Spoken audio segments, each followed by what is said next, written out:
Dreamland. Welcome to one of the world's greatest mysteries, the mystery of Fulcanelli and the Secret of Alchemy. Jay Weidner has been on the trail of Fulcanelli and the Secrets of Alchemy since 1986. In his book, The Mysteries of the Great Cross of Hendaye and a Monument to the End of Time, Jay cracked the code of this mysterious pillar of Hendaye. He used that pillar as a needle to thread together a profound tapestry of secrets about our galactic center and this very moment in time in which we live. Jay's a Hermetic scholar, he's a filmmaker, and a husband to the beautiful Sharon Rose. A Dreamland favorite, he returns with his Fulcanelli-inspired must-see DVD, Secret of Alchemy, The Great Cross and the End of Time. And you need to get it from the Unknown Country store right now. Buy the DVD. Watch it. What Jay is offering is a major clue to the mystery of our times. Jay, welcome to Dreamland. Hey, William. Hey, it's great to have you here. How are you? I'm great. It's really great to be here. Yeah, it's a nice turn of events for me. I remember back in August 1999 going to Boulder, Colorado to hear a lecture given by you and your writing partner, Vincent Bridges, when the Monument to the End of Time came out. It's great to be here for the unveiling of Secret of Alchemy. Yeah, well, thanks. That was a great conference that we had back then. Yeah, it was just absolutely ripe with all kinds of possibilities. Nobody really knew what was going to happen at the time of the millennium, and now here we sit 5 years later. What's your latest take, the forecast on where things are at in terms of fulfillment of prophecies and the era that we're moving into presently?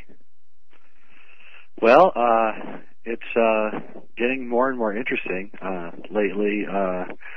I think that where we're moving would seem to solidify the predictions that the Hendaye Cross and Fulcanelli and others like Nostradamus have made about this time. I think we're moving into a very, very serious time in world history, also a very hopeful time. I think that the recent events since 2001, 9/11, have given us all pause. I think that also that 9/11 is probably going to go down as a seminal event in world history, changing everything that's occurred afterwards, and including the last election last week. I think that all these things are culminating into something that is so big and beyond anything that's happened before that I can only stand in awe of Fulcanelli's predictions from 1926 and the Cross of Hendaye's predictions from almost 400 years ago. And when you include that in with the fact that every year since 1992, the weather has gotten much worse. The heat has every year is hotter than the year before. There are weather storms that shouldn't be, tornadoes in the south, and more hurricanes than ever. The whole thing begins to seem as if something's unraveling, and I think that something is history itself. Yeah, well said. We have a lot of new listeners, Jay, probably even since the last time you were on the program, so let's take a moment to bring everyone up to speed. I'd like to give you a few terms and have you define them for us based upon your research. Let's start with Fulcanelli. All right. Fulcanelli is really what you might call the last alchemist. As you probably know, but maybe many of your listeners do not know, alchemy is an ancient science that was handed down at least as far back as Egypt. India also had its own form of alchemy. Ancient India and ancient China also had its own form of alchemy. Alchemy is known today to be something that crazed men did to try to change lead into gold, but that's really just a cover story. The real story of alchemy is that it's a science. It's a holistic science that looks at nature and tries to understand what is going on in nature. It doesn't try to break things down. It tries to bring things together. It's kind of the opposite of science.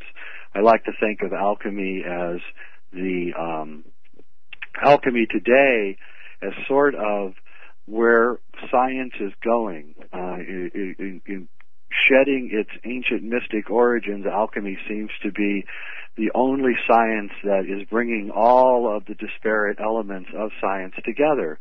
Fulcanelli, who wrote a book called Mystery of the Cathedrals in 1926, appears to be the last of a secret society, I guess. He repeats over and over in his book, Mystery of the Cathedrals, that he's nearly breaking his sacred vows by telling the reader the information. And so we can assume from this that Fulcanelli is a member of a group of ancient order that is preserving the knowledge in certain ways. One of the ways that they preserve knowledge is through monuments like Notre Dame Cathedral or the Great Pyramids even are really alchemical monuments. And so he wrote this book as kind of what I call the message in a bottle. He threw it out into the ocean and hoped that someone would eventually recover the message, decipher it, and figure out what he was saying.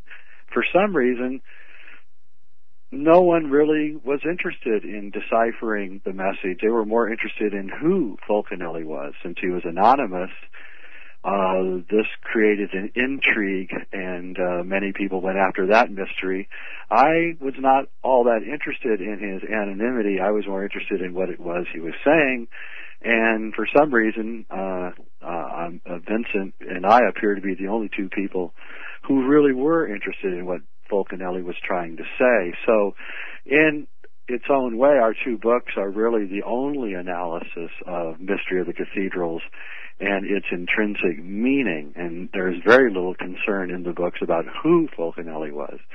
So Fulcanelli was a very, very, very smart man who knew far more about this world than it seems possible at the time that he wrote the book.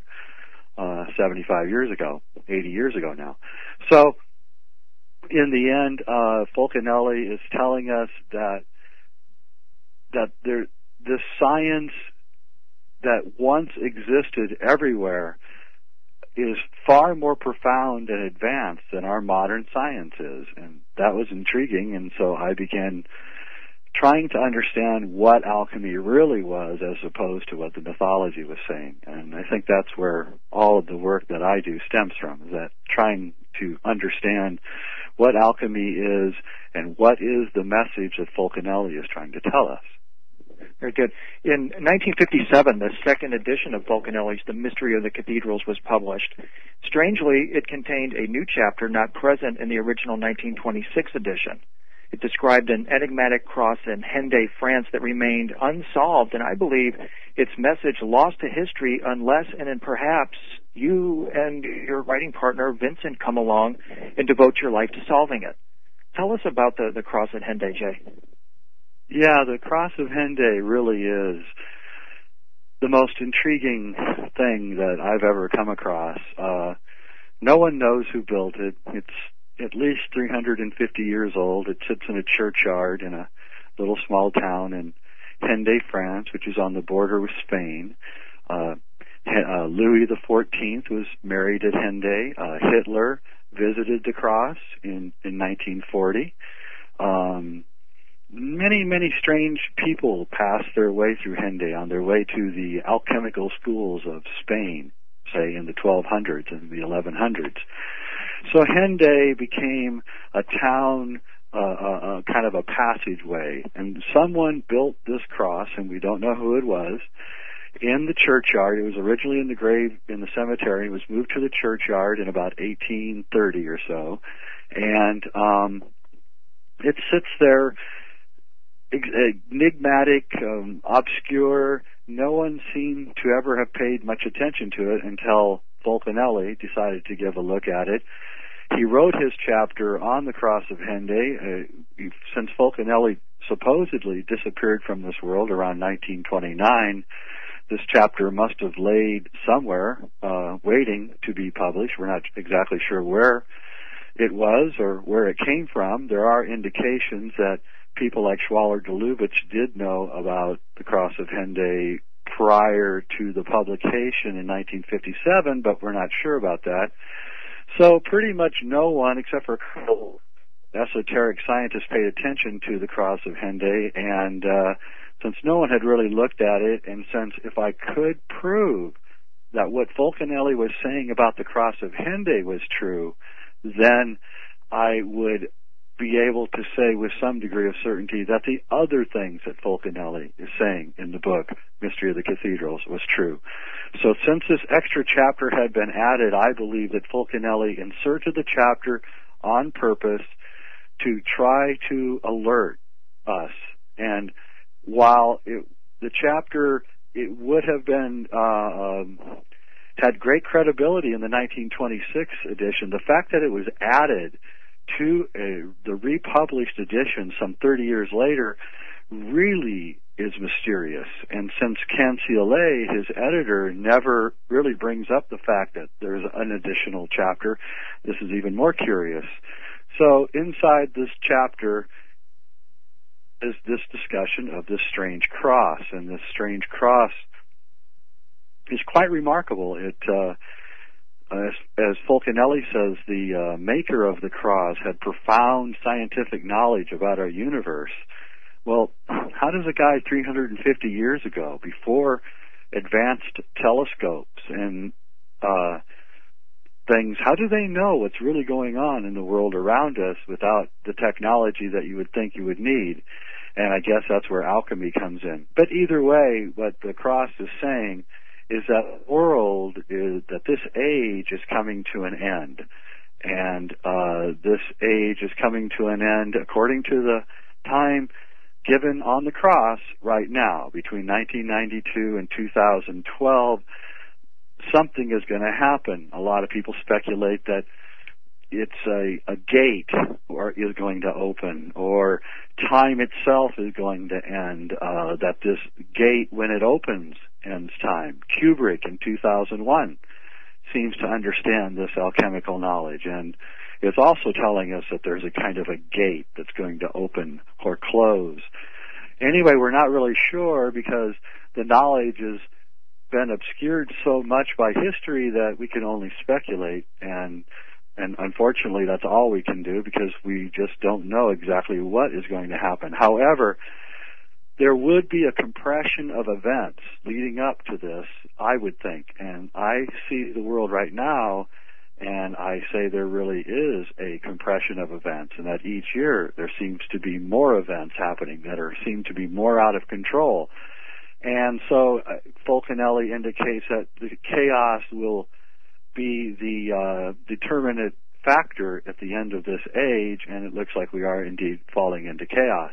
However, this is not to say that we are ending or that the world is ending. I want everyone to understand the cross of Hendaye is merely saying that this age is going to end, and that whatever has preceded this ending, the thing that follows after the end will be nothing like what has happened before.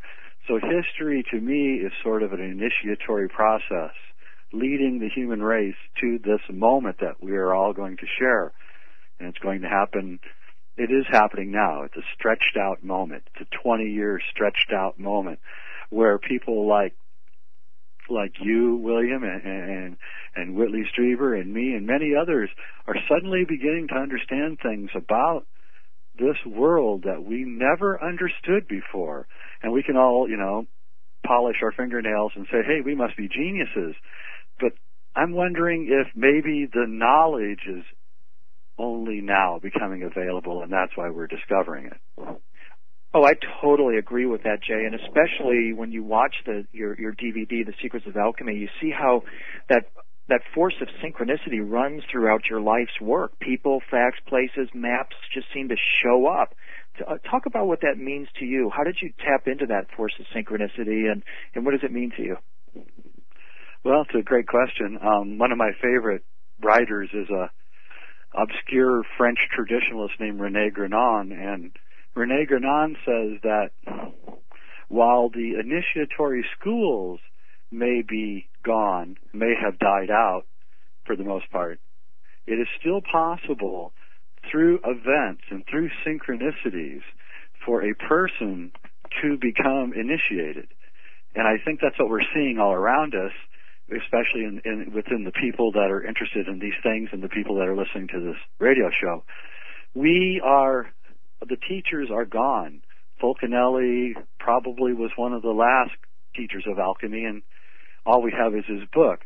But through strange synchronicities, some people seem to be able to leap into this initiatory stream, and I think at the end of time that is the process. And so when I started out on this journey, I didn't believe in alchemy. I didn't really know what it was. I didn't believe in cosmic events that could affect me as a person. But here I stand, almost 20 years later, and I can guarantee that they're true. And I can guarantee that there are people who are more advanced than we are that share our planet with us, and they're very discreet people. And there are also larger dimensional schemes that seem to play into the hands of an earnest, curious person. One of my late good friends, Terence McKenna, once said, nature loves courage and goes out of her way to make the road easier for the courageous. And I think that's really true. I think that if you have the courage to go forth, strange everyday miracles begin happening. People begin helping you that you never would have thought would help you. Events happen. Books appear. All sorts of things happen, and I know they've happened to you, and I know they've happened to many other people. And these things begin to accumulate after a while, and the cumulative effect is just kind of, wow, how could this be? How can all these things be happening to me and to all the other people that are involved in this kind of work? And that are overarching forces that are at work, that are literally helping us. Like, I don't know how to describe it. I don't want to go too far with this because I might scare some people away, but there are higher forces that are literally helping the chess pieces move around on the board, so to speak. Jay's book and DVD are available at the unknowncountry.com bookstore. And be sure and visit his website, sacredmysteries.com. It's full of great stuff, wonderful articles about Stanley Kubrick, about the coming luminous being, the new Homo luminous. Jay, let's talk about that spiritual evolutionary leap just for a moment. That seems to be one of the profound threads that you've been weaving together. Paint us a picture, if you will, from your study of Fulcanelli and the Cross of Hendaye, of what may be possible at this time, spiritually speaking. Well, as I wandered through this work, trying to bring all the disparate ends together, I began realizing that alchemy was really saying that they didn't want to turn the material of lead into the material of gold, although that may very well be possible. What they're really talking about is some strange process that takes the lead of the human body and turns it into light.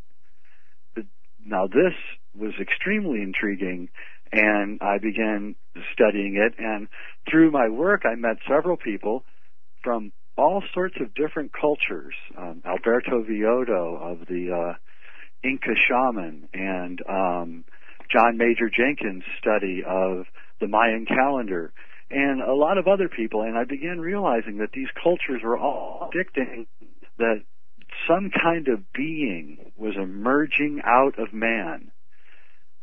This brought me back to study some of the earlier Christian texts, and I began realizing that Jesus himself was saying that he was the Son of Man, not quite understanding what this meant and why Jesus, who is telling us that he's the Son of God, why he would also tell us that he's the Son of Man.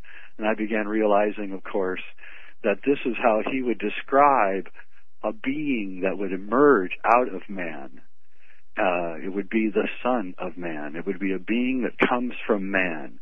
Just as Cro-Magnon came from Homo sapien came from Homo erectus, so too does Homo luminous come from Homo sapien. And Homo luminous is what the Peruvian shamans say is going on, that our race is going to disappear from this planet and be replaced by a new race of beings, and that this is happening right now, and that there are people walking among us right now who are of this new race, and they have certain peculiar powers of healing and powers of psychic powers and things.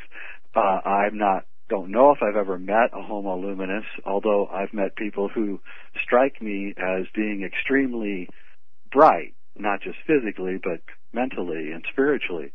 And they seem to be more advanced than the people that are around them. I think a lot of people today are suffering through a lot of frustration because it seems that most of the people around them, many of the people around them, are not as smart as they are, or not as aware as they are, especially probably a lot of people listening to this radio show. And I think that we have to be aware that that there's something other than what we think is going on underneath the surface right now, and that all of history is actually possibly the alchemical experiment of changing lead into gold, and that experiment is about to come to its culmination. And in that moment, 2012 appears to be the time when the experiment comes to an end.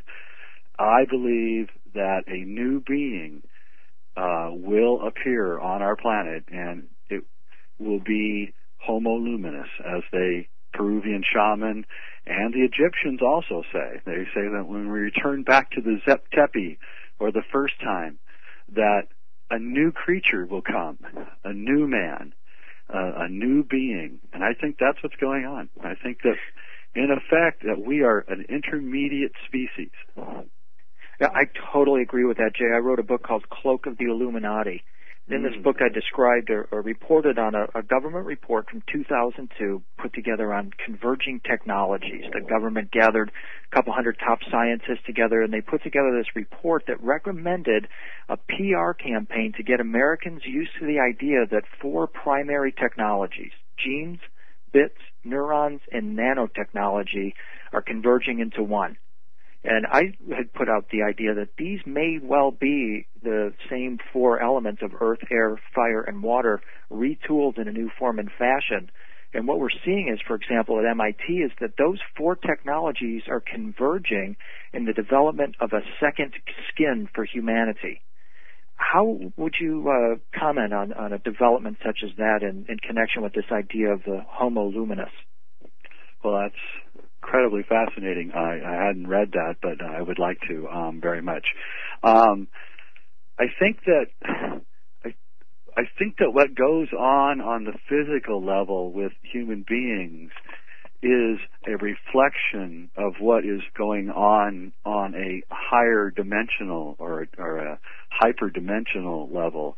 And so when we're busy creating alchemy such as you're describing, it's a reflection of a higher alchemy that's going on. And we can feel that there's something else going on, and that is inexpressible and ineffable. And we reflect it back, and I think that's what Stanley Kubrick was doing in 2001 and J.R.R. Tolkien is doing in Lord of the Rings, and I think that's what these scientists are doing. They are creating the new species, I would bet, but they don't really understand exactly what they're doing. But through synchronicities and cumulative events, I think that they are playing a hand in creating this new species by combining all of these elements. This is, the most wondrous and the most dangerous of times, and to even hear that a report like the one you just described is almost mind-blowing on its own, let alone trying to determine where they're going to be going with this. At this point, no one knows where the ship is headed. We can only assume that we're not going to be dashed upon the rocks I don't think we are. I'm a quite hopeful person, and I think that these scientists are directing us towards this end of history, end of maybe even the end of Homo sapien. I'm not sure. I'm not trying to wax in a dark place here. I'm just trying to say that just because one thing ends doesn't mean that another thing isn't going to begin. And these guys that you're talking about at MIT and these nanotechnology people, they're planting seeds for a future of which none of us can describe. And that just increases the jeopardy and the wondrousness of what is really happening. Right. Once again, Jay's DVD, The Secrets of Alchemy, is available at the unknowncountry.com store. Get it now and be a part of this mystery. Become aware of this and tap the stream of illumination that Jay is presenting to us. Jay, I wanted to ask you about the work of Lawrence Gardner. Are you familiar with Lawrence Gardner? Oh, yeah. Yes, I am. Okay. In The Mystery of the Cathedrals, Fulcanelli says the 4 ages of the circle on the cross of Hendaye is equivalent to the sacred cow of Hindu mythology. And this sacred cow is therefore a symbol of alchemy. Interestingly, Lawrence notes that when the Israelites burned the golden calf, it turned to powder, which they drank with water. And Lawrence says this refers to a profound alchemical substance, the white powder of projection, that's composed of iridium, rhodium, and other elements, and that this white powder fed the light bodies of the pharaohs. Can we connect the mysteries of the cross of Hendaye to Lawrence's white powder gold, which he identifies as the Philosopher's Stone? Wow. Now, that's what they call a loaded question. I'm going to say this, and I don't want to go any further because it's going to be part of my next work. I'm working. I have a really bad habit of asking people questions about their next book. No, that's good. Okay. It's good to anticipate it. I will say this, to any earnest seeker, to any curious observer, I can guarantee this. The cross of Hendaye, besides being an astronomical and historical marker and an incredible teacher about symbols and symbology, the icons on the cross of Hendaye also are teaching you how to create the Philosopher's Stone or the white gold. They teach us how to create the Philosopher's Stone. Absolutely. It teaches, once you crack, what I cracked was the original, what I call the exoteric meaning of the cross of Hendaye, which is the end of time and what Fulcanelli is talking about. But it's also talking about how to create the Philosopher's Stone, how to successfully create the Philosopher's Stone. And by the way, it's no accident that all of this white gold talk that's been going on for about 10 years now is happening now. It's happening now because this, one of the most important facets of the work of alchemy is, yes, knowing how to do your experiment is very important, but one of the most important things is when to do your experiment. And what the cross of Hendaye's exoteric meaning is telling us is when to do the experiments. But what the experiment is also on the cross of Hendaye, and that'll be in my next video or my next book, I haven't decided. And it's absolutely jaw-dropping. And yes, I think that Lawrence has cracked the symbol of the story of the calf in Israel. I really do. And I also like the whole idea of the 4 ages or the 4 legs of the calf. The whole entire calf has to fall apart into powder before the alchemy is fully realized. And that's a great description for what's going on now. The 4th leg of the calf has been kicked out in the Iron Age, and the calf is literally crumbling. And out of the crumbling are the seeds and the germination of the next age, which is going to be an alchemical age. And yes, you're right. I mean, all these things are right. The iridium and the rhodium and all of these things are what contributes to making a light body. However, you only need to take the substances while you're in history. When history is at an end, all of us will be fully realized. So what I'm saying is that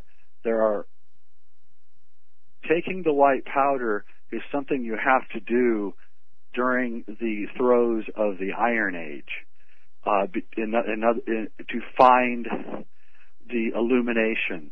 But you only need that in this age. Does that make sense? Yeah, it absolutely doesn't. Yeah, after this age is over, in 2012 or later, whenever the Cross of Hendaye exact time says, when this age is over, you will no longer need to perform the experiments because the things that are there will be readily available to everyone. Right. In other words, and I'm really glad you brought up the idea of stargates and wormholes too earlier, Jay, because that ultimately is the ultimate expression, according to Lawrence, of this white powder projection. NASA's looking into it. Various physics labs around the world are looking into this. Do you feel that we're on the verge now of? Do you feel like we're in an age now of being able to use these magical substances for enlightenment and for the advancement of our species? Well, I do. One of my side things I've done in my life is I've examined the history of shamanic substances and psychedelics, and there's very many strange things about the distribution of some of these things early on, say in the 1960s, and almost appears to have been regulated and controlled by somebody. And I say that someone was softening us up, especially our generation, was softening us up so that we would be able to navigate the realms that were going to be needed to be navigated at the proper time. Whereas psychedelics are profane and don't really help us. What they do is they get you familiar with a hyperdimensional landscape so that when you actually do make the hyperdimensional leap, you're not confused, you're not as dismayed by what you discover, and you can navigate those realms more easily. And I think that is, in fact, most of what's been going on for the past 30 or 40 years is many researchers are drawing maps, and they don't know what these maps really are. But these maps are the maps that we all need to study and know in order to navigate the realms of the world we're about to enter. So yes, I think that these substances have a way of bending molecules so that they become transdimensional or hyperdimensional, and literally the molecule itself gains so little resistance that it's able to pass through the wormhole. And if the molecule has consciousness and it's in mass like a human, then what will happen is essentially a quantum leap in information delivered to the human. And the human will come back, presumably, pass the information along, or everyone will go at once and have the information themselves. I don't know what's going to happen. But yes, these things are extremely important. They are part of the alchemical truth, but at the same time, I must warn everyone, they are also extremely dangerous. Not only are they toxic, but if you don't know what you're doing, they can cause severe psychological problems. So you have to know what you're doing. You have to study history. You have to study science of the spirit and regular materialist science. And I think you need to prepare yourself before any of these things are done, and you need to prepare yourself, we all do, for the opening of the time gate, which is really opening right now. It's just not open very far. Yeah, let's talk about that for a moment, Jay. One of the amazing concepts that you talk about in detail in Secrets of Alchemy is this idea that about every 13,000 years or so our galaxy splits a plume of cosmic ray particles that wash over the Earth, and that this time the northern hemisphere, including America, is going to be bathed in a fire the alchemists called Inri and the Christians call Christ. This fire will cause either a catastrophic end to our civilization as we know it, or will trigger the spontaneous evolution of our species. Let's talk about that for a moment, Jay. Yeah, that's what the Cross of Hendaye is saying, that there's this strange thing that happens on Earth every 13,000 years, every 26,000 years. And interestingly enough, you can actually see species decline and species development falling just about on these cusps. I believe that the zodiac was a clock designed, and I show this in the video, designed to show us how this 13,000, 26,000 year cycle works.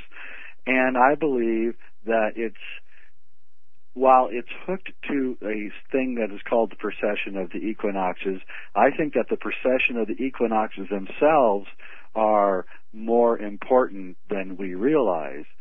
So every 13,000 years, a burst of a cloud of alchemical substances envelops our solar system. It falls down onto the sun and bakes these chemicals.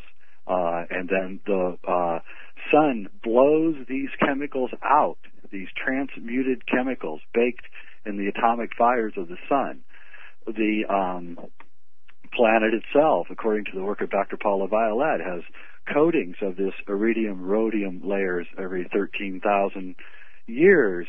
And what I believe this is saying, I'll try to say this as clearly as I can.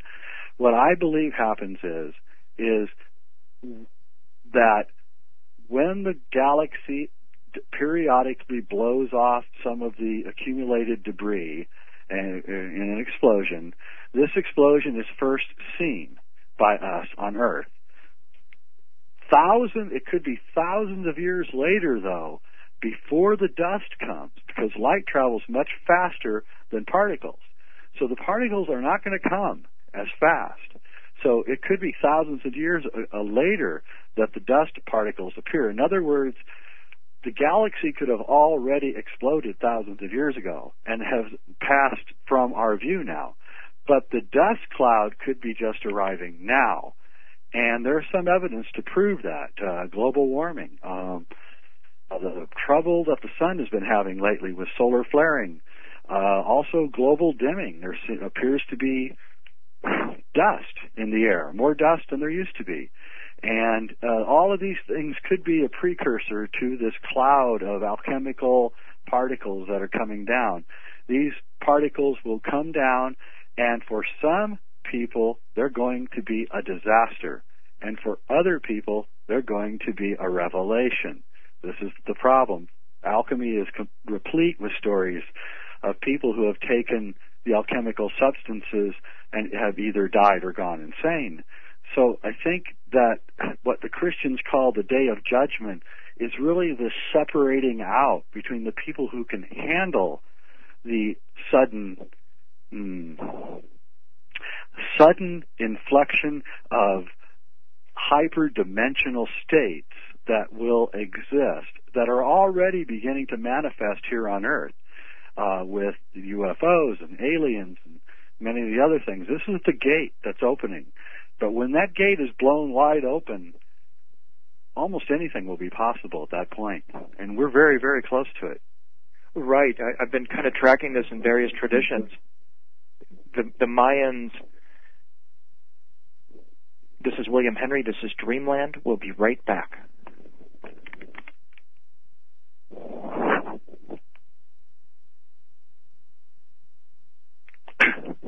Hello?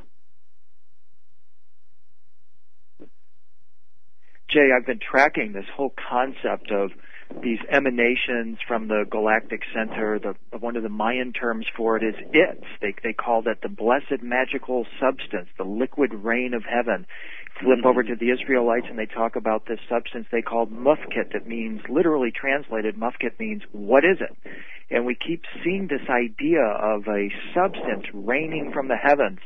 And I think that's exactly what you're talking about. And I wonder, in connection with this, if you've kept up with some of the research that's been presented lately by our good friend Richard C. Hoagland and David Wilcock, and they're presenting research from Russian scientists that say that all of the planets in our solar system, every one of them, is presently showing signs of energetic increase and, in fact, brightening.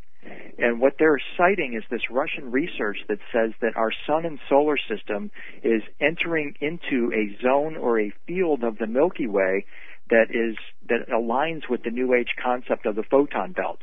What's your comments on that type of research? Well, Richard's an old friend of mine, and I appreciate his work. In fact, a lot of his work is frankly based on my work, and that's fine, and we're all helping each other. And I think that he's right. I think something, there was a great short story once by a novelist, a science fiction novelist named Poul Anderson, called Brainstorm. And this is written about 1955.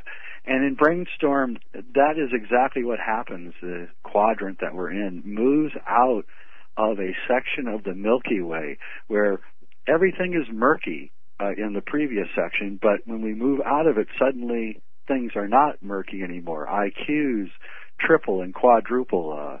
Animals like pigs and cats are suddenly smart enough to figure out high technology. And it's a quite amazing novel.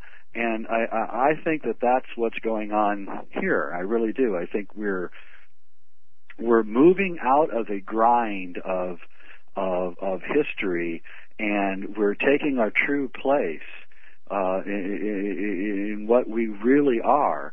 And we had to go through what we've just been going through for the last 6,000, 7,000 years to get to where we are today. I think that we are moving towards something where the whole entire quadrant of where we are in the galaxy, we appear to be moving out of it and moving into another place. And I think that another thing that's very interesting about these things is the angle at which the particles hit us, believe it or not, has a lot to do with how they affect us. It's not just the particles themselves, but it's the molecular angle that the particles have. And so we can actually be passing through a stream of particles and not really having them affect us much. And then we can kind of turn, and suddenly we're flowing into the particles like going into a headwind. And then the particles fly all over us. And I think that's what we're doing. We're like a giant ship, and we're turning into the headwind now. And we'll be completely into the headwind of this thing at 2012.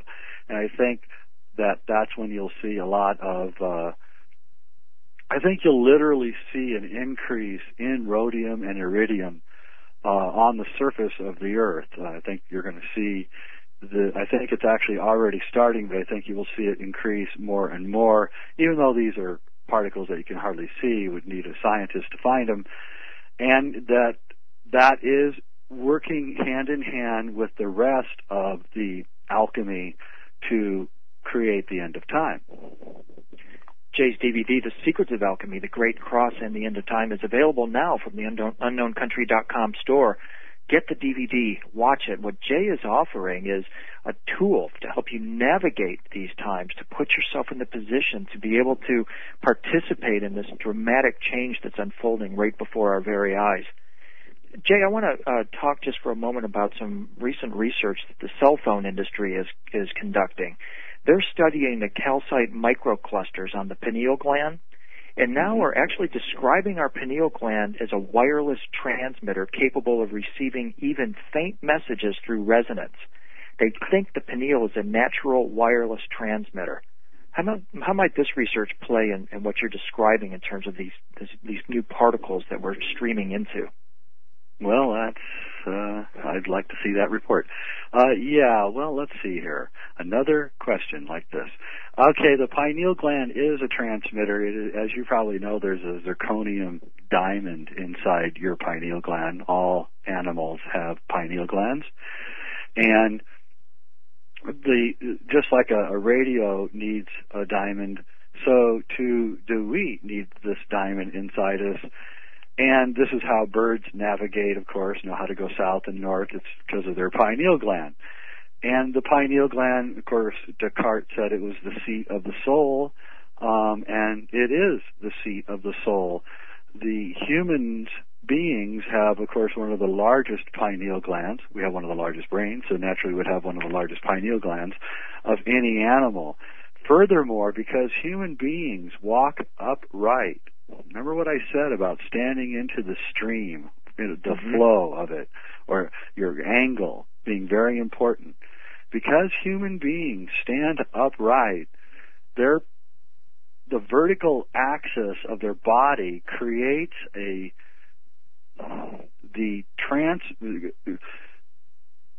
takes away the obfuscation that is involved in the transmission, so that a highly attuned pineal gland sitting upright in a yoga pose or just standing upright and being quiet will actually receive information. This is what alchemy is really all about. Interestingly enough, many of the shamanic substances are made of tryptamines, and tryptamines are very, very, very close to molecularly to the extracts that come from the pineal gland, serotonin and melatonin. What I believe, and I'm going way out on a limb here, what I believe alchemy is the ability to take serotonin and melatonin, the substances produced by the pineal gland, and create a feedback mechanism that pushes the serotonin and melatonin substances back into your own pineal gland, causing this feedback causes a super serotonin, I believe, to occur. And this super serotonin is the path to illumination. It is the wire that the transmission of information is carried along. And so the two things that the Philosopher's Stone promises is total illumination and extended life. Interestingly enough, serotonin is very close to tryptamines, and I believe is the vehicle for the illumination, and melatonin, and conversely you will create a super melatonin in these alchemical experiments. The super melatonin is well known by scientists to stop and abort the aging process. Interestingly enough, they did experiments at Harvard where they took the pineal glands out of older rats and put pineal glands from younger rats into the place of the older pineal glands, and the rats began reversing their aging process. This is in the book The Melatonin Miracle, well published, well known, 15-year-old research.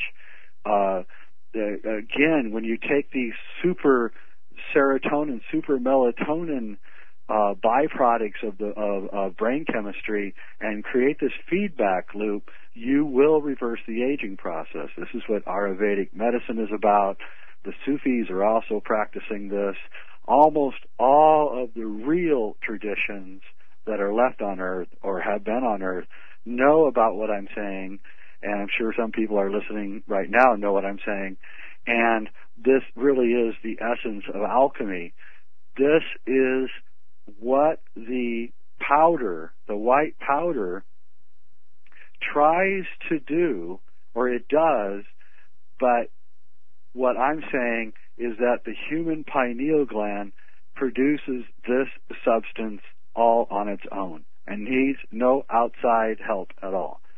So that's what I said, that you need to take the white gold during this age, the Iron Age or the Kali Yuga, and you don't need to take it when you're out of this age, because when the ship drifts into the full wind, we receive the full tilt boogie of this thing, and that's what's going on right now.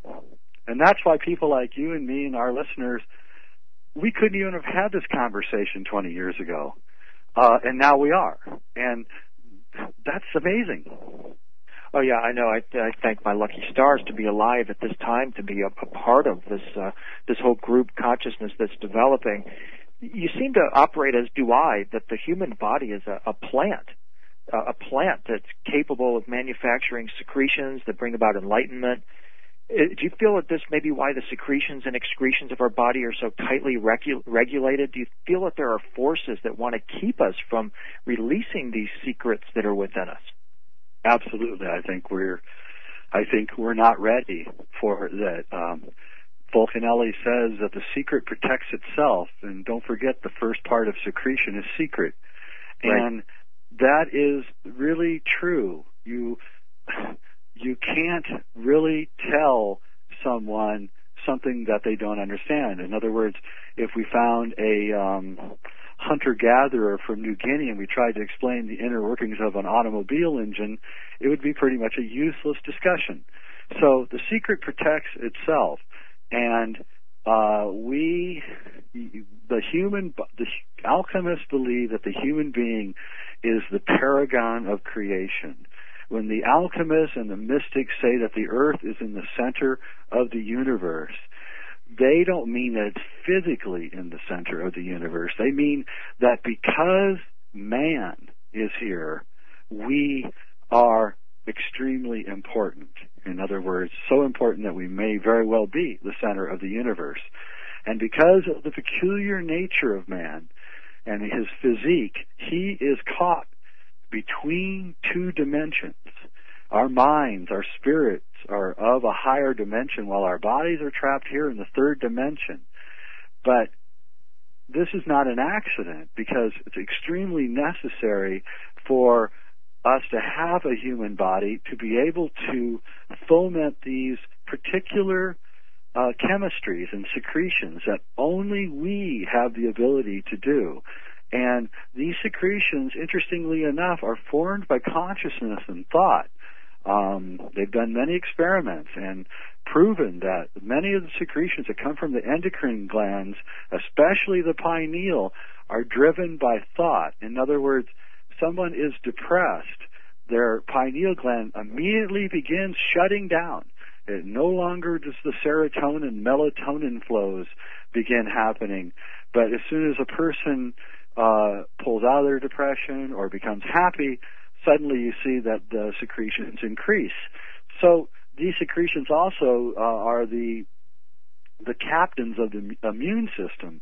They roam through the entire endocrine, and these rule our organs and everything. So when the pineal changes, everything underneath it changes. And so the goal of alchemy is to change the pineal. A really good book by this is The Spirit Molecule. Dr. Rich Strassman, yes. Yeah, very good book on this about whereas dimethyltryptamine is a profane substance, you must remember that there's only 2 atoms difference between dimethyltryptamine, the most powerful psychedelic ever known, and serotonin, which your brain produces. So what does this mean? It means that serotonin is the pathway towards higher dimensional states. It's very important to understand that. Definitely. I want to get back just for a moment to the cross of Hendaye and the way that it points to Peru as a possible refuge of the apocalypse. And some of the time left, Jay, let's talk about that. And what are your thoughts and feelings on the possibility that there was an advanced civilization that was destroyed by a cataclysm, perhaps a cataclysm that derived ultimately from the expulsion of particles from the galactic center, and this civilization went underground? What's your latest thinking on that idea?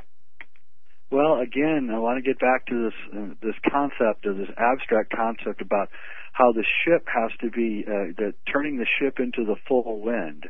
Okay, the northern hemisphere now is going to be tilted towards the full wind, and so it's going to be hit extremely hard. So Fulcanelli naturally says that, at this time you should go to the southern hemisphere, and the Cross of Hendaye picks Peru and the caves there. When I went to Peru and I investigated the cave system that is extremely extensive and runs underneath the entire Andes Mountains, there's literally thousands and thousands of cave entrances, I realized that this thing every 13,000 years does a leap. So 13,000 years ago, it hit the southern hemisphere, not the northern hemisphere. And the people there had to escape from it, and they went into these caves that either made at the time or had been made earlier by a more advanced civilization. And I also believe, by the way, that Tibet, which has also these same rumors of underground caverns and systems, is also a place of refuge. But the Cross of Hendaye really points out at Peru, and that's because the northern hemisphere is going to take the brunt of the hit this time. It doesn't mean that the whole northern hemisphere is going to be consumed and everyone's going to die. Fulcanelli says that it's going to be tried by fire. If you understand that fire really is these alchemical substances, then you understand that some of us are going to be all right, and some of us aren't. So he is saying that maybe it would be better for a lot of people to get out of the hit that's coming, go south, and then come back up, is what I believe, and then come back north after the storm is over. And that storm, I believe, will be over around 2013 or so. And that's what he's saying. And so Peru is a place of refuge to get away from dramatic climactic changes that I think are about to happen, and many, many other things. As the human race reaches the end of its gigantic initiation in 2012, many people are not going to make it, and a lot of other people are not going to be very happy about having their world torn asunder. And so there's going to be a lot of madness and anger, as there already is.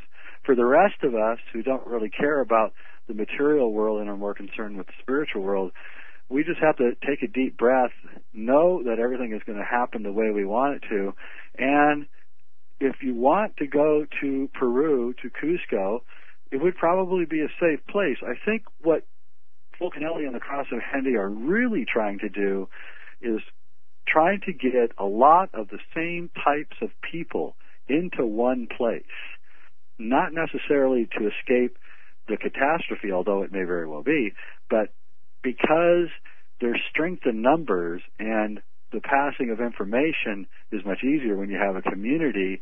I think that the Cross of Hendaye is attempting to create an alchemical community in Cusco. Wow, that is incredible. Now, presumably this is going to be an advanced spiritual group? Pardon? Jay, what would you feel would be a balanced spiritual approach to these times? That's a good question. I would say that right now everyone needs to become extremely tolerant of everyone else. I think we all need to meditate. I think we all need to study history, study science, read William Henry's books, read The Cross of Hendaye, see the DVD, Secrets of Alchemy, listen to this radio show, and a little praying doesn't hurt either. The higher forces respond to prayer, and I highly recommend it. Jay's DVD, The Secrets of Alchemy, is available now from the UnknownCountry.com store. Get this DVD. Watch it. Watch it with your friends. Share it with your family, because what Jay is offering is a clue to help us navigate these times, to move forward. Jay, it's been a total pleasure talking with you, and I hope we'll be able to get together here on Dreamland again soon. I hope so too. Thanks, William. Thank you, Jay. This is William Henry. I'll see you next week on Dreamland.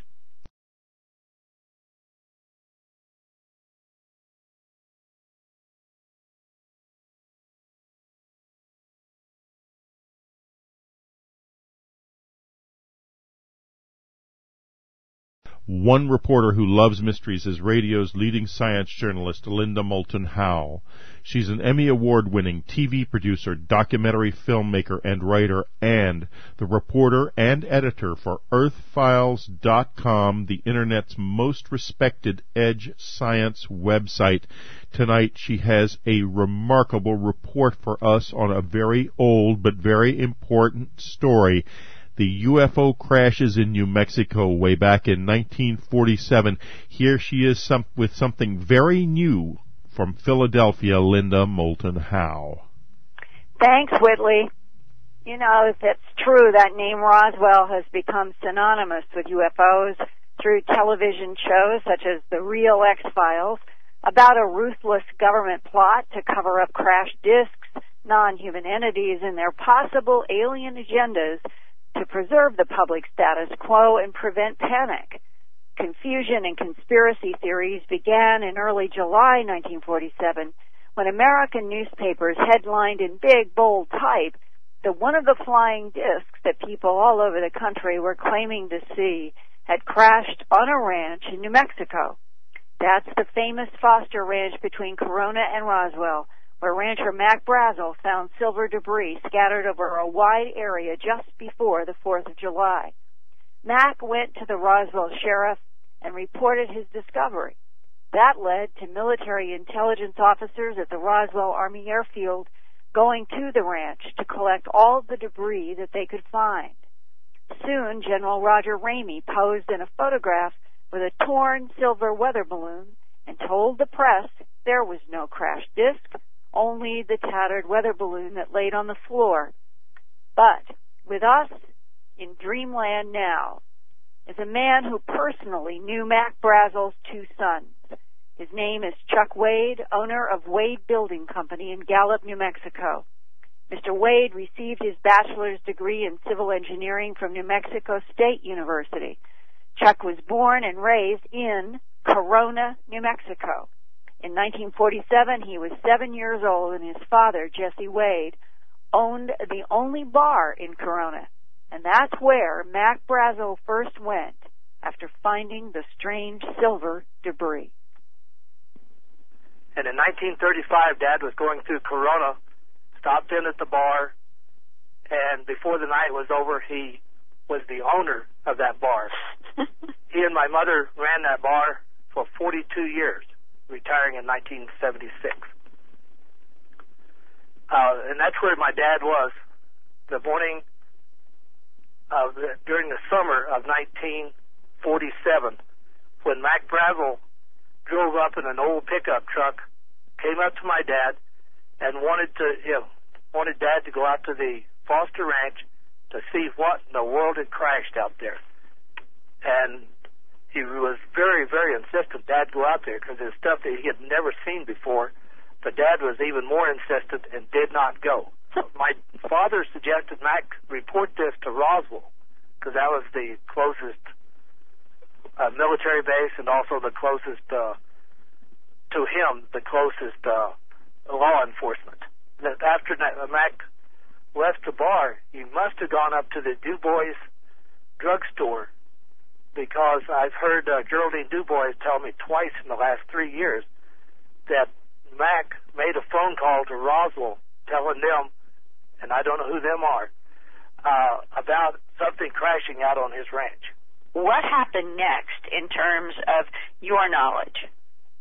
My personal knowledge was I'd heard my dad speak to his customers about this over the years. But then in 1980, the book The Roswell Incident came out by Charles Berlitz and William Moore, and researched by Mr. Stanton Friedman. I read this book about 1981. I'm pretty sure it's 1981.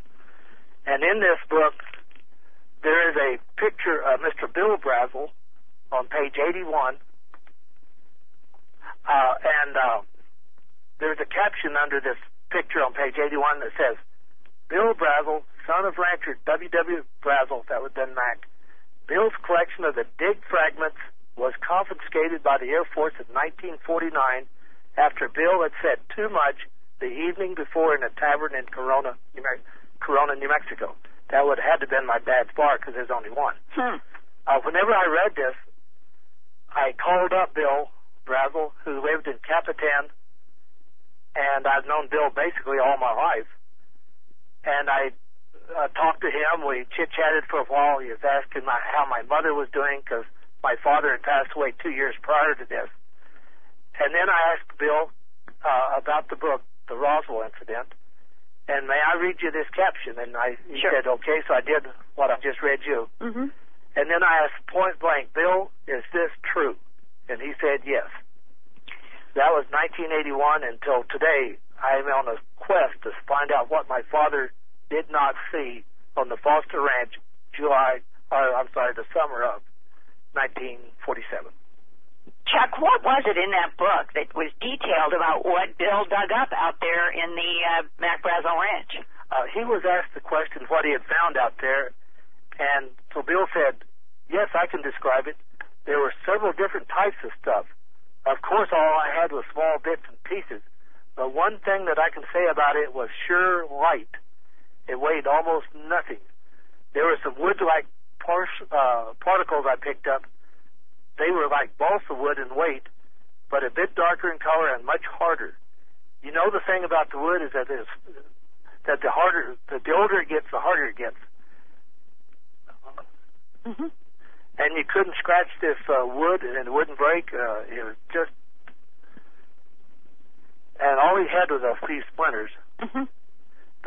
He says that he never tried to burn it, and I think that's important. Okay.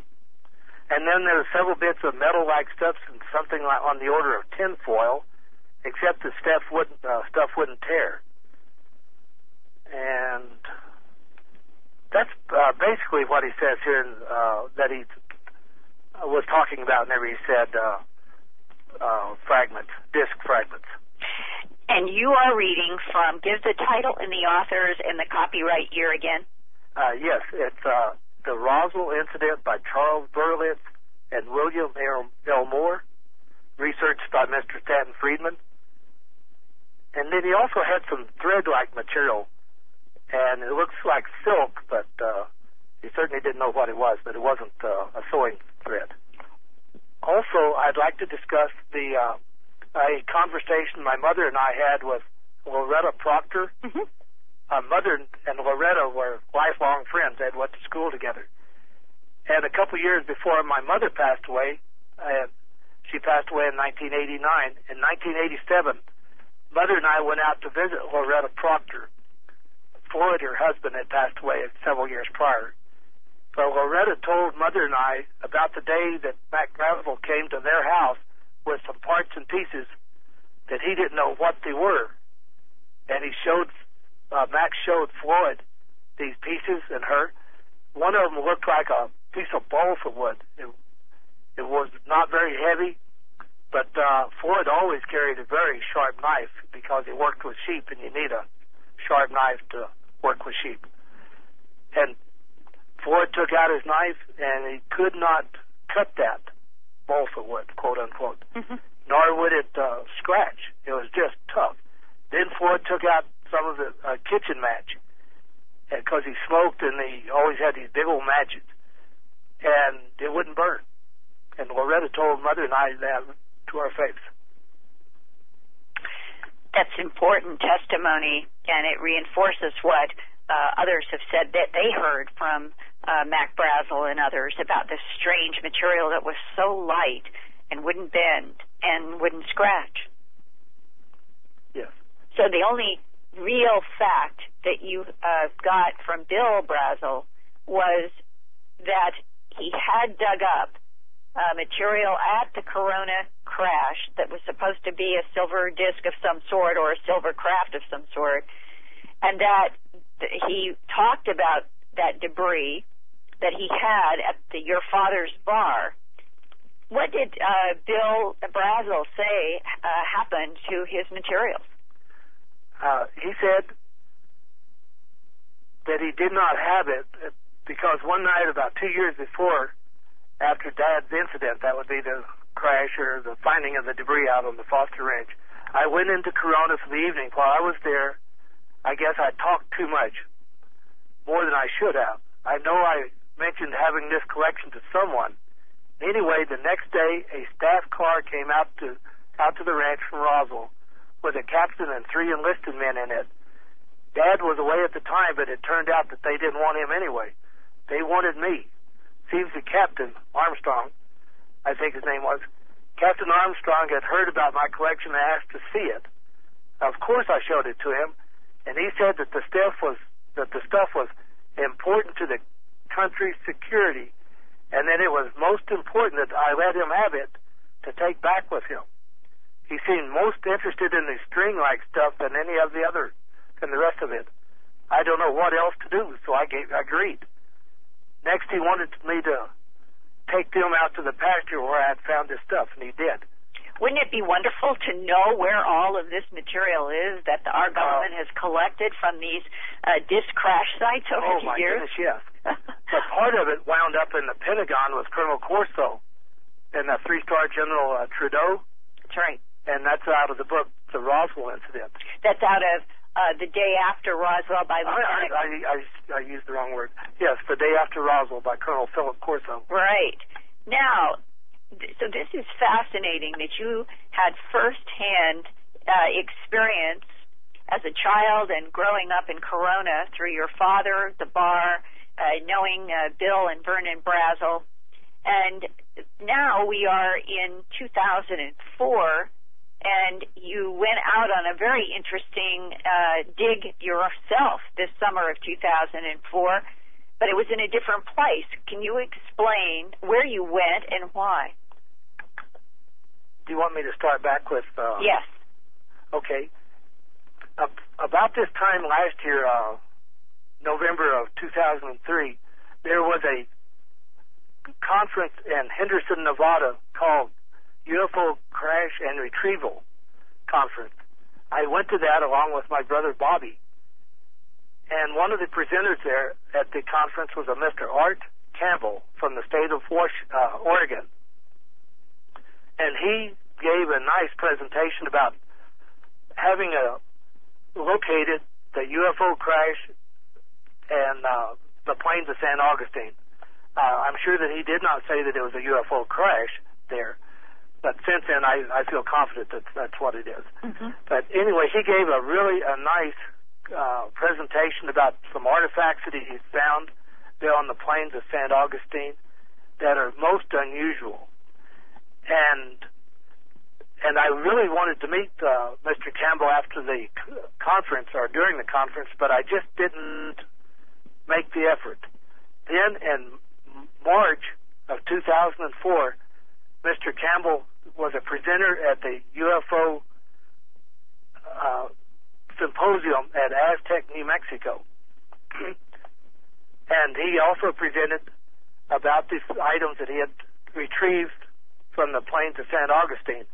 Well, I had lots of time in Aztec, so I made a point to visit with Mr. Campbell, and he and I hit it off right off the bat, really nice. Can you explain for listeners exactly what it is that Art Campbell has that he thinks are artifacts of an extraterrestrial biological entity and craft? One thing, there is a sole of a shoe that is most unusual. This shoe sole is 4 7/8 inches long. It's 1 1/8 inches wide at the narrow part, and it's made out of 9 layers of material. And I've held this shoe in my hand, and it's really cute. The shoe sole is really cute. And Mr. Campbell had this analyzed at a laboratory that is the same lab that analyzed the Shroud of Turin. Mm-hmm. And it's most unusual. Is it shaped like a human foot or something else? No, it's shaped the same, but I have a cutout of a child's size 4 shoe sole, and then this one superimposed over it, and it's just so much narrower. Mm-hmm. A child's foot is very wide, and then as the child grows up, it becomes very narrow. So this was not a child, it was an adult. Can you explain how it was constructed? Yes, I'd like to go through the I'll start at the top and go down. Okay. So this would be what's be touching the foot. The inner support strap made of cotton, and it was sewn with nylon thread. That's important because nylon really wasn't invented here in our plant till late. Till when? It was right at 1947, but give or take a little bit. But people were not manufacturing shoes on the earth with not nylon. At all. During the war, nylon hose was the rage. Mm-hmm. But I don't think they were using it in shoe soles, no. Mm-hmm. And then there's a woven cotton cloth, a urethane foam with a sodium or calcium carbonate, a black rubber material containing clay and carbonated filler, compressed cotton fibers, vulcanized or embedded in 6 angstrom, coated with unknown material, woven cotton cloth, a double warp twill, and then item number 3, a 2/1 basket weave, and at one time is either red or maroon dyed cotton cloth, a woven cotton cloth, compressed cotton fibers embedded or vulcanized into the bottom sole, and then it had a rubber sole made from plant pitch or oil such as lecithin, contains a clay and calcium carbonate filler pigmented with titanium white. So that is just not the way a normal shoe sole is made. Those are 9 layers in this small sole of a shoe. Did Mr. Campbell try to find out if there is any manufacturer who has made such a sole? He has looked for years now, and he has not found anyone that came even close. And he still got this sole? Yes, ma'am. I've seen it, and I've held it in my hand. So Art Campbell presented at Bob and Ryan Wood's conference a year ago about what he had found on the plains of St. Augustine. What have you done in 2004? Well, after during the conference in Aztec, he and I came up with the idea to go back down to the plains of St. Augustine with a crew of men and see if we could find any more items. So we agreed that we would convene on the plains of St. Augustine in June 2004. And we did. There were 9 of us total, my wife and I, Art, and my younger brother, and 5 other people. And we set up 4 large A-frames with movable screen shakers in them. And we also had it where we could change screens easily. And then we started digging.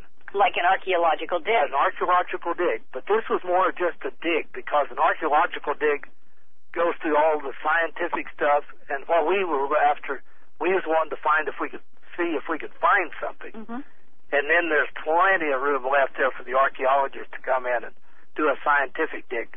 We didn't even scratch the surface of what all was there. What did you find? We found a number of pieces of metal, and it's an aluminum alloy, anywhere from 17 microns thick up to 1,400 and, well, let's say 1,500 microns thick. Mm-hmm. And we found several pieces, and I had 6 of them analyzed at the New Mexico Institute of Mining and Technology. Right. And this stuff is not common. What did they find? They found that by using an area method versus a chemical method of analyzing it, they found that it was about 91% aluminum, 6% iron, and 3% silicon. Silica, which is a quartz. I'm sorry, I used that. It's a quartz sand silica. And did the lab have any suggestion about any other earth-based material that would be like that? No. They just didn't know where it would have come from. I have talked to 2 gentlemen that are retired with about 40 years each from Alcoa Aluminum about this composition. And there is, Alcoa started just a few years ago, roughly 10 years ago, with an 8,000 series of compounds that have silica, iron, and aluminum. But there's only 3 compounds, and one of them has a maximum, or formulas, that has a maximum amount of 0.5% of silica. Well, why is it that Alcoa started making a product that had these 3 ingredients? Not a clue of why they do that. But it's only recent that they've started manufacturing. Yeah, it's very recent, within like 10 years or so, 15. There are other parts and pieces we just really don't know what are. But I'd like to describe one item that Mr. Campbell found that is extremely intriguing. Mm-hmm.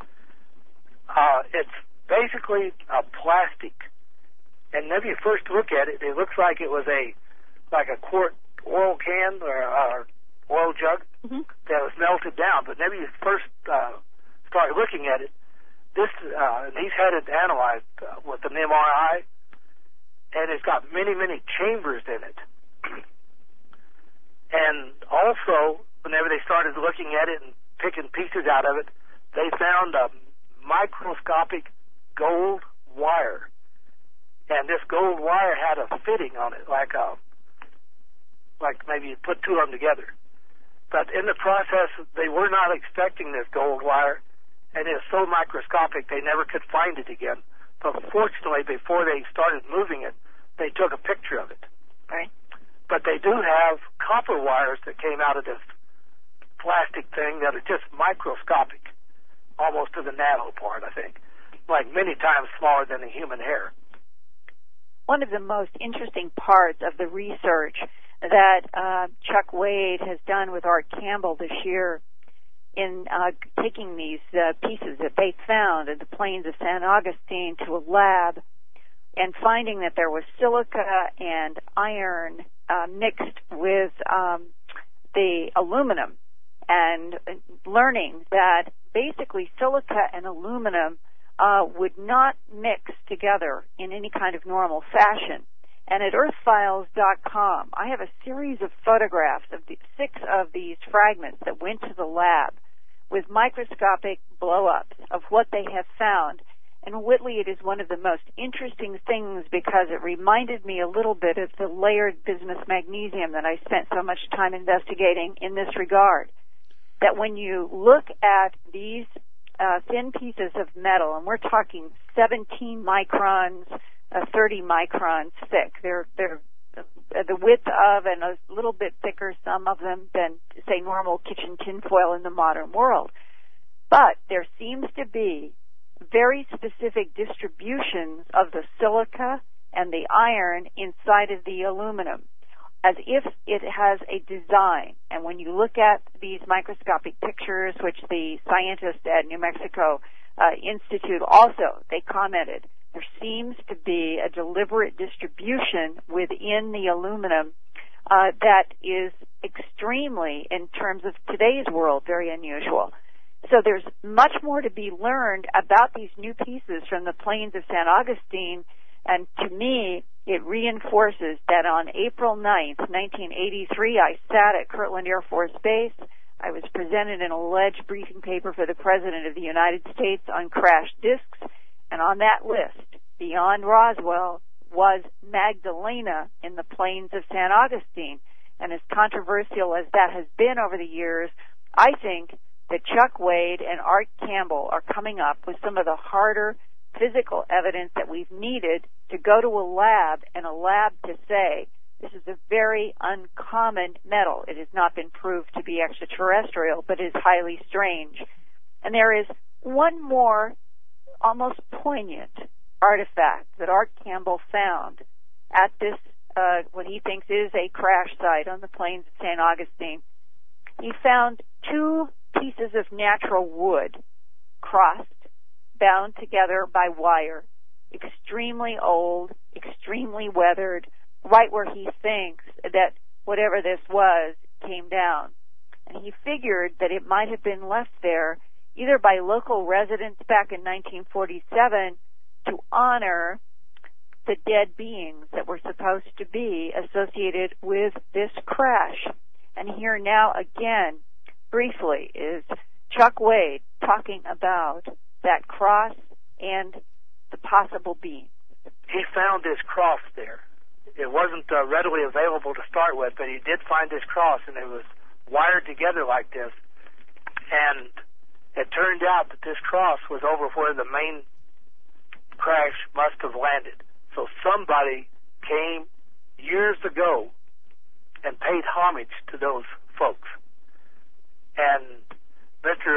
Campbell has a nice picture of this laying there. And rather than just leave it out there in the weather where it could possibly get taken or whatever, he took it several hundred yards away and put it in a tree. And this was maybe 8 or 9 years ago. And I think that this is so telling of paying homage to the... Well, when you say those folks, did you get a description from anybody about bodies? From what I have researched and heard from others, there were bodies associated with this crash there on the plains of St. Augustine. And right before Barney Barnett, who was the civil engineer for the Soil and Water Board in that district of New Mexico, Barney told his friends, Martha and Harold Baca, they were next door neighbors, about the little people from that crash. And that's just about all he said. He just wouldn't talk about it. Mm-hmm. Also, Barney has a niece named Alice Knight, mm-hmm. and Alice remembers Barney very well, and that he was versed in astronomy. And this is what Alice Knight says: "What an irony that a man as well versed in astronomy as Barney had come upon one of the greatest finds of his time, but was not allowed to tell others." And that seems to be the whole scenario of these crashes.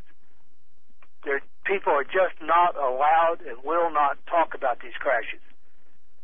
And that's one of the reasons, Linda, I am absolutely so glad that we are speaking, because I want people to know that the crashes at Corona and the St. Augustine are real. And that is the theme of this weekend in Las Vegas at the second annual UFO Crash Retrieval Conference organized by Bob and Ryan Wood. I don't think anyone could have said it better than Chuck Wade, and he will be speaking there this weekend about some of this and more. And I think that his appeal is something that you and I and so many others feel so deeply, that we should have a right to know about these crashes and these other entities. I certainly feel it very strongly, Linda. Linda, I'd like to thank you for a terrific report. Dreamland. Welcome to one of the world's greatest mysteries, the mystery of Fulcanelli and the Secret of Alchemy. Jay Weidner has been on the trail of Fulcanelli and the Secrets of Alchemy since 1986. In his book, The Mysteries of the Great Cross of Hendaye and a Monument to the End of Time, Jay cracked the code of this mysterious pillar of Hendaye. He used that pillar as a needle to thread together a profound tapestry of secrets about our galactic center and this very moment in time in which we live. Jay's a Hermetic scholar, he's a filmmaker, and a husband to the beautiful Sharon Rose. A Dreamland favorite, he returns with his Fulcanelli-inspired must-see DVD, Secret of Alchemy, The Great Cross and the End of Time. And you need to get it from the Unknown Country store right now. Buy the DVD. Watch it. What Jay is offering is a major clue to the mystery of our times. Jay, welcome to Dreamland. Hey, William. Hey, it's great to have you here. How are you? I'm great. It's really great to be here. Yeah, it's a nice turn of events for me. I remember back in August 1999 going to Boulder, Colorado to hear a lecture given by you and your writing partner, Vincent Bridges, when the Monument to the End of Time came out. It's great to be here for the unveiling of Secret of Alchemy. Yeah, well, thanks. That was a great conference that we had back then. Yeah, it was just absolutely ripe with all kinds of possibilities. Nobody really knew what was going to happen at the time of the millennium, and now here we sit 5 years later. What's your latest take, the forecast on where things are at in terms of fulfillment of prophecies and the era that we're moving into presently? Well, it's getting more and more interesting lately. I think that where we're moving would seem to solidify, And so he wrote this book as kind of what I call the message in a bottle. He threw it out into the ocean and hoped that someone would eventually recover the message, decipher it, and figure out what he was saying. For some reason, no one really was interested in deciphering the message. They were more interested in who Fulcanelli was. Since he was anonymous, this created an intrigue, and many people went after that mystery. I was not all that interested in his anonymity. I was more interested in what it was he was saying, and for some reason, Vincent and I appear to be the only two people who really were interested in what Fulcanelli was trying to say. So, in its own way, our two books are really the only analysis of Mystery of the Cathedrals and its intrinsic meaning, and there's very little concern in the books about who Fulcanelli was. So, Fulcanelli was a very, very, very smart man who knew far more about this world than it seems possible at the time that he wrote the book, 75 years ago, 80 years ago now. So, in the end, Fulcanelli is telling us that this science that once existed everywhere is far more profound and advanced than our modern science is. And that was intriguing, and so I began trying to understand what alchemy really was as opposed to what the mythology was saying. And I think that's where all of the work that I do stems from, is that trying to understand what alchemy is and what is the message that Fulcanelli is trying to tell us. Very good. In 1957, the second edition of Fulcanelli, what you might call the last alchemist, as you probably know, but maybe many of your listeners do not know, alchemy is an ancient science that was handed down at least as far back as Egypt. India also had its own form of alchemy. Ancient India and ancient China also had its own form of alchemy. Alchemy is known today to be something that crazed men did to try to change lead into gold, but that's really just a cover story. The real story of alchemy is that it's a science. It's a holistic science that looks at nature and tries to understand what is going on in nature. It doesn't try to break things down. It tries to bring things together. It's kind of the opposite of science. I like to think of alchemy as alchemy today as sort of where science is going. In shedding its ancient mystic origins, alchemy seems to be the only science that is bringing all of the disparate elements of science together. Fulcanelli, who wrote a book called Mystery of the Cathedrals in 1926, appears to be the last of a secret society, I guess. He repeats over and over in his book, Mystery of the Cathedrals, that he's nearly breaking his sacred vows by telling the reader the information. And so we can assume from this that Fulcanelli is a member of a group of ancient order that is preserving the knowledge in certain ways. One of the ways that they preserve knowledge is through monuments like Notre Dame Cathedral or the Great Pyramids even are really alchemical, modify the predictions that the Hendaye Cross and Fulcanelli and others like Nostradamus have made about this time. I think we're moving into a very, very serious time in world history, also a very hopeful time. I think that the recent events since 2001, 9/11, have given us all pause. I think that also that 9/11 is probably going to go down as a seminal event in world history, changing everything that's occurred afterwards, and including the last election last week. I think that all these things are culminating into something that is so big and beyond anything that's happened before that I can only stand in awe of Fulcanelli's predictions from 1926 and the Cross of Hendaye's predictions from almost 400 years ago. And when you include that in with the fact that every year since 1992, the weather has gotten much worse. The heat has every year is hotter than the year before. There are weather storms that shouldn't be, tornadoes in the south, and more hurricanes than ever. The whole thing begins to seem as if something's unraveling, and I think that something is history itself. Yeah, well said.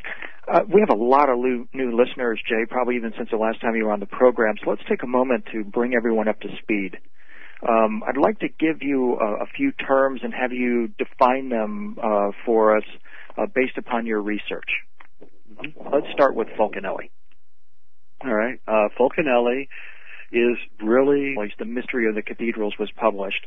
Strangely, it contained a new chapter not present in the original 1926 edition.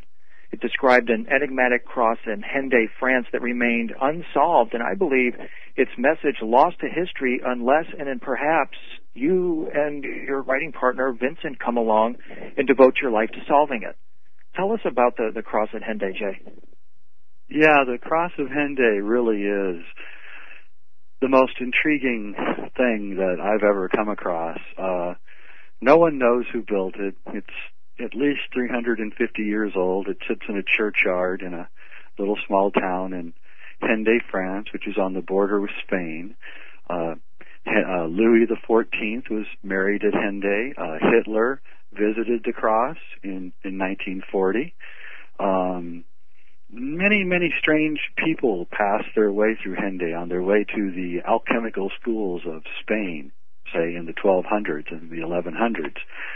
So Hendaye became a town, kind of a passageway, and someone built this cross, and we don't know who it was, in the churchyard. It was originally in the grave in the cemetery. It was moved to the churchyard in about 1830 or so, and it sits there, enigmatic, obscure. No one seemed to ever have paid much attention to it until Fulcanelli decided to give a look at it. He wrote his chapter on the cross of Hendaye.